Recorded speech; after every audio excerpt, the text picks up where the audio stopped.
It's no secret that Canada is facing a shortage of housing supply to keep up with the increased demand fueled by mass immigration, and to attempt countering this measure, the Canadian government has put in motion policies such as bans on foreign buyers that realistically have done very little to improve the situation, as the root problem leading to this issue is a severe lack of housing stock and the inability for home builders to gain the required approvals at a rate that outpaces demand. Now, in a recent policy adjustment, the Canadian government has implemented tax measures specifically directed at short-term rentals, as outlined in the 2023 Fall Economic Statement, where this initiative is designed to confront the escalating shortage of rental housing nationwide. So, commencing on January 1st, 2024, the updated regulations will eliminate income tax deductions for expenses associated with short-term rental income in many areas,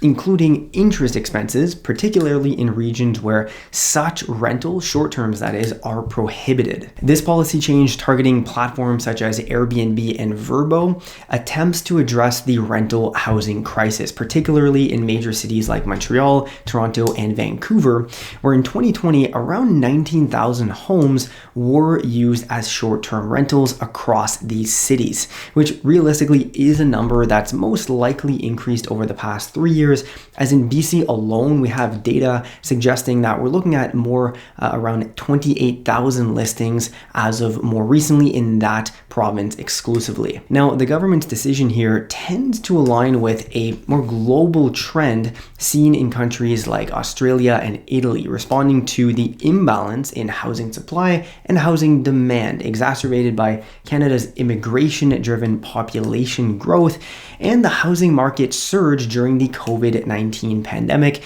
So Canada is certainly not alone in cracking down, though, on short-term rentals. By the way, I know this isn't breaking news, as this is information that was announced a couple of weeks back by the time this video comes out, but I wanted to cover and comment on this as I'm a landlord myself, not with any short-term rentals, mind you, as that's just a business model that I never ventured into, as it is way too active for my liking at this point in my life. But nonetheless, we're looking at real directed policy aimed towards the short-term rental industry that's quite controversial and highly devastating for business owners who run Airbnb businesses. So let's talk about what's been implemented and how this will impact the business model.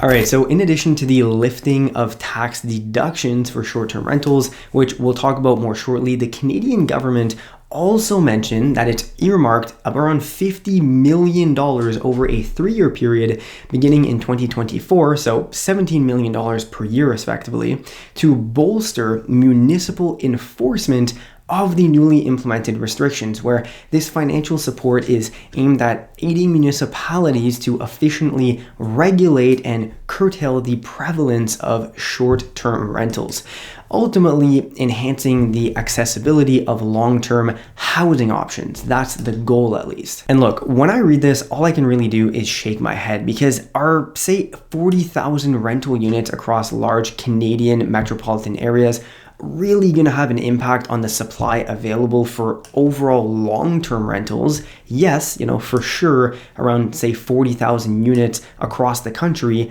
could absolutely go to Canadians seeking long-term residence. I'm not denying that. But in the face of the housing crisis that we're faced with right now in this country, this is merely a drop in the bucket as to what would actually contribute to adequate housing supply, let alone bringing back down housing affordability. Let's remember that according to the Canadian Mortgage and Housing Corporation, CMHC, as most of you probably know it as, Canada needs to build 3.5 million housing units by 2030, so effectively just over 5 years, to restore affordability in the first place. And we're not even close to being on track to achieving this level of construction. Like, seriously, 3.5 million units, and we're here spending $50 million federally in 80 municipalities in cracking down on 40,000 units, that's less than 1% of the needed additional housing stock in the country to bring back affordability by 2030, according to the CMHC. So really just a drop in the bucket. It is widely known that the root cause of the lack of new constructions across Canada needed to counter this issue at the source instead of just being band-aid solutions is the bureaucracy and multi-year process required to obtain building permits. This is an issue I've been talking about for several years now on my channel as someone who deals with the city myself to acquire building permits, as I do build units in my hometown of Gatineau, Quebec. So I see this problem firsthand, and in a video that I made, not 6 months ago, speaking about the housing crisis, I highlighted the fact that the average time required across Canada to obtain really a building permit is around 14 months, peaking at over 30 months in Toronto.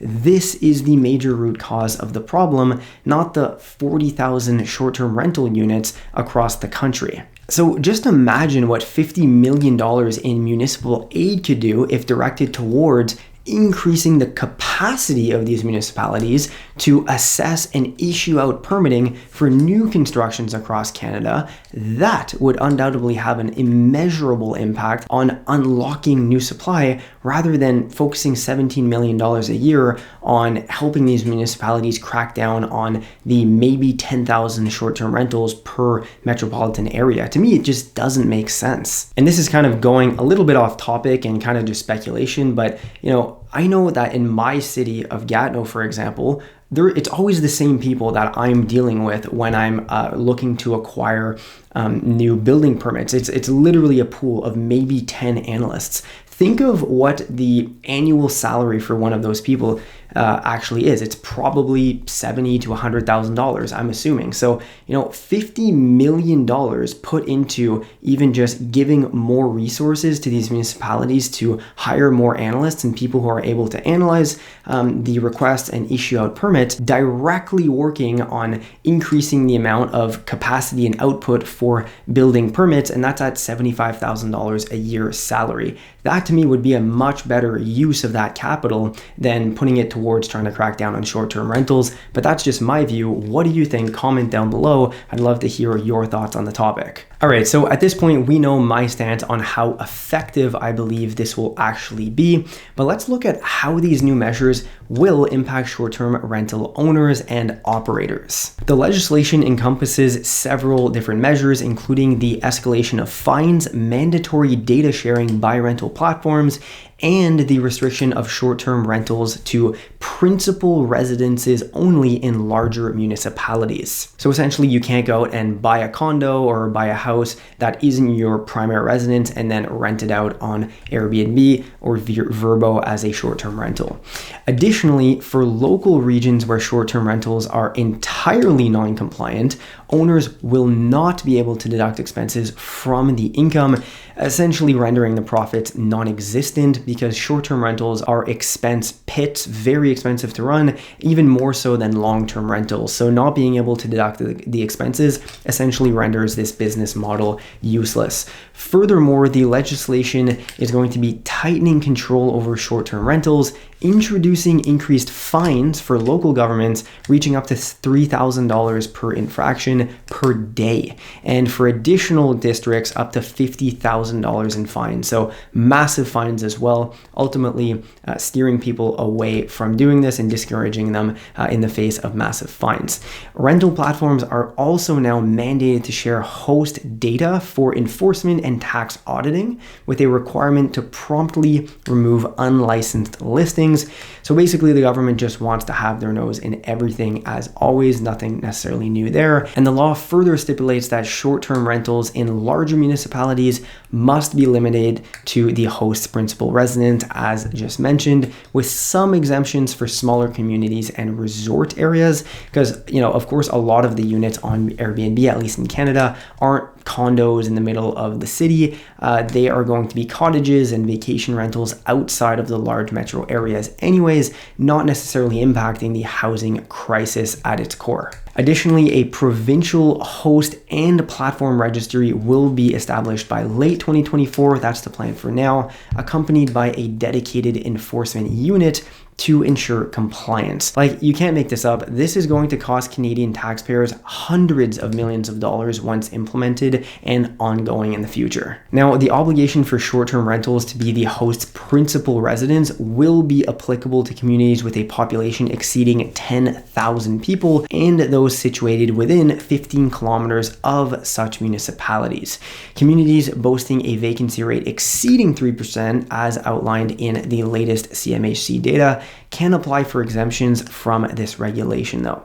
And furthermore, communities currently exempted have the choice to adopt this requirement if it aligns with the decision of their local governments. So there you have it. In an effort to help the housing crisis, the Canadian government has implemented new regulations and measures that I believe will do more financial damage to small Airbnb hosts that use the platform to supplement their income than actually do any real, meaningful, long-lasting good to helping the housing crisis anyways. If they actually cared and wanted to make a difference, they would aid municipalities in streamlining and increasing permit issuance. Again though, let me know your thoughts on this matter down below in the comments. And if you want to learn more about real estate investing yourself and how I've personally been able to acquire many buildings over the past couple of years, add units to them, effectively increasing their value through strategic renovations, I'd highly recommend that you check out my full real estate investing course down below in the comments. It's over on Udemy and always at a steal of a price. Thanks a lot for watching today's video. If you enjoyed it, consider leaving a like and don't forget to subscribe to the channel if you're interested in seeing more videos about